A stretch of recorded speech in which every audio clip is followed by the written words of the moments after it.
बांग्लादेश में फैली आरक्षण की आग ने प्रधानमंत्री शेख हसीना को इस्तीफा देने पर मजबूर कर दिया। 5 अगस्त को शेख हसीना को पीएम पद से इस्तीफा देना पड़ा। इस्तीफे के बाद शेख हसीना अपना देश छोड़कर भारत भाग गई। इसके बाद कयास लगाए जा रहे हैं कि वे पनाह लेने के लिए भारत से लंदन जा सकती हैं। हालांकि अभी तक लंदन की ओर से उन्हें इजाजत नहीं मिली है। गौरतलब है कि शेख हसीना ऐसी पहली नेता नहीं है जो निर्वासित होने के बाद इंग्लैंड का रुख करेंगी। शेख हसीना से पहले पाकिस्तान के पूर्व प्रधानमंत्री नवाज शरीफ, पूर्व राष्ट्रपति परवेज मुशर्रफ और बेनजीर भुट्टो के अलावा और भी कई नेताओं ने अपने देश से निर्वासित होने के बाद इंग्लैंड में शरण ली थी। इसके अलावा भारत के कई भगोड़े बिजनेसमैन जैसे ललित मोदी, विजय माल्या और नीरव मोदी से लेकर मेहुल चौकसी ने भी इंग्लैंड में पनाह ले रखी है।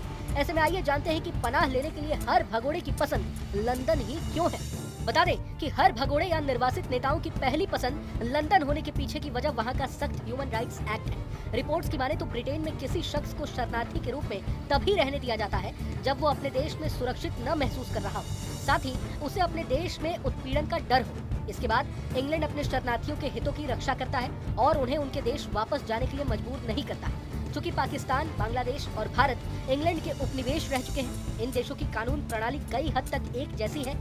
लिहाजा इन देशों के कानूनी जानकार दोनों देशों की कानून व्यवस्था को बहुत अच्छे से जानते हैं। ऐसे में भाग कर गए शख्स को बहुत लाभ मिलती है।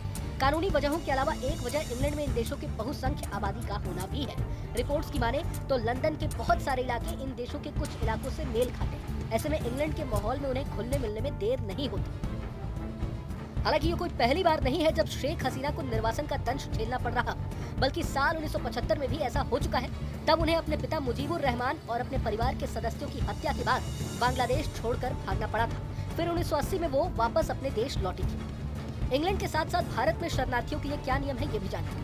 भारतीय संविधान का अनुच्छेद 21 कहता है कि शरणार्थियों को नॉन रिफाउलमेंट का अधिकार है, यानी उनके मूल देश में वापस नहीं भेजे जाने का अधिकार। दरअसल नॉन रिफाउलमेंट एक ऐसा सिद्धांत है जो अंतर्राष्ट्रीय कानून के तहत आता है। इस कानून के मुताबिक अपने देश से उत्पीड़न के कारण भागने वाले व्यक्ति को उसी देश में वापस जाने के लिए मजबूर नहीं किया जा सकता। संसद में बांग्लादेश की हालात पर चर्चा करते हुए विदेश मंत्री एस जयशंकर ने जानकारी दी है कि शेख हसीना ने अपने देश में हालात बिगड़ता देख सबसे पहले भारत सरकार से मदद मांगी थी, जिसके बाद भारत ने उनके लिए एक सेफ पैसेज बनाया और उन्हें हिंडन एयरबेस लाया गया। मीडिया रिपोर्ट्स के मुताबिक फिलहाल शेख हसीना हिंडन एयरबेस स्थित गेस्ट हाउस में ही रुकी हुई है।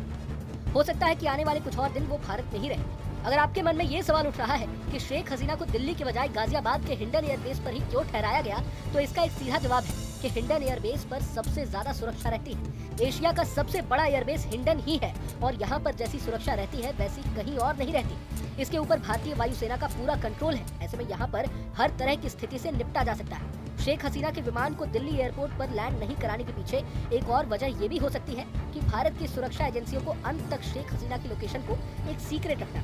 दिल्ली एक ऐसी जगह है जिसकी जानकारी सभी को है और इंदिरा गांधी एयरपोर्ट पर वीवीआईपी मूवमेंट वैसे भी काफी ज्यादा रहता है। ऐसे में शेख हसीना की सुरक्षा भारतीय एजेंसियों के लिए एक चुनौती बन सकती थी। ताज़ा खबर के लिए हमारे इस वीडियो को एक लाइक कर दीजिए और हमारे इस वीडियो को शेयर जरूर कर दीजिए। हमारे चैनल को सब्सक्राइब करके बेल आइकन दबा दीजिए।